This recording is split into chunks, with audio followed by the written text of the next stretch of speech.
नमस्कार मंडळी, आज आपण गव्हाच्या पिठाचे मोदक बनवणार आहोत. एकदम सोपी पद्धत वापरून, ते पण खुसखुशीत असे मऊसूद. इथे मी 1 वाटी गव्हाचं पीठ घेतलंय. त्यात 1 मोठा चम्मच बारीक रवा घेतलाय. चवीप्रमाणे मीठ. इथे 1 चम्मच साजूक तूप टाकून घेतला. ते चांगलं हाताने मिक्स करून घ्यायचं. पाणी टाकून थोडासा गोळा बनवून घ्यायचा. चांगलं असं एकजीव झालं पाहिजे सर्व. 15 मिनिटं पीठ बाजूला ठेवून देऊ. कढईमध्ये 1 चमचा साजूक तूप टाकून घेऊ. खसखस भाजून घेऊ. इथे मी 1 चम्मच खसखस वापरली आहे. 1 वाटी किसलेलं खोबरं भाजून घेऊ.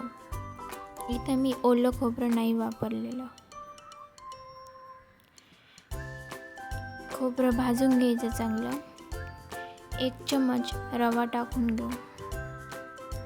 दोन्ही पण असे मिक्स करून चांगलं असं भाजून घ्यायचं. चांगलं असं भाजलं का त्यात थोडी वेलची पूड टाकायची. मी इथे अर्धी वाटी पिठी साखर वापरली. 1 वाटी खोबरं घेतलं होतं त्या प्रमाणानुसार. चांगलं सर्व एकसारखं हलवून घ्यायचं. खाली असं लागलं नाही गेलं पाहिजे.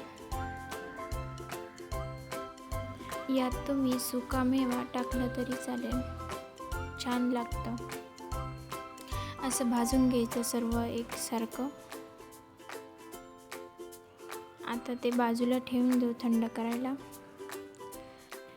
चॅनलवरती नवीन असाल तर चॅनलला फॉलो करा. अशाच नवीन रेसिपी तुमच्यासाठी घेऊन येईन.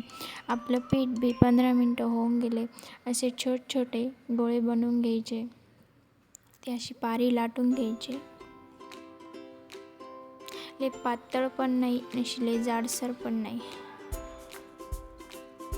आणि अशा पाकळ्या बनवून घ्यायच्या. अंगठ्याच्या साहाय्याने अशा दोन्ही दाबून घ्यायच्या. अशाच्या सर्व पाकळ्या बनवून घेऊ. किती छान आल्या ना पाकळ्या. आता त्यात आपण केलेलं सारण भरू. इथे 2 चम्मच सारण टाकू आणि असं मोदक असं बंद करून घेऊ. असं वरून असं व्यवस्थित बंद झालं पाहिजे. असं टोक आलं पाहिजे मोदकाला. किती छान दिसतंय ना मोदक. असंच आपण दुसरा बनवून घेऊ. अशा त्याच्या पण पाकळ्या बनवून घ्यायच्या.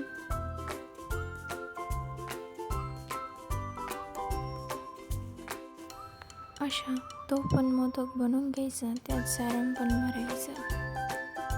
खूप छान लागतात. अशा पद्धतीने जर मोदक बनवले तर गव्हाच्या पिठाचे. अशा आपण सारे पण मोदक बनवून घेतले आहे इथे. आता आपण तेल गरम करायला ठेवू. तेल गरम झालं की 1 मोदक तळायला टाकू. असे जास्त पण नाही टाकायचे, मग ते असे व्यवस्थित तळले जाणार नाही. असे थोडे टाकून तळून घ्यायचे. असे खरपूस तळून घ्यायचे.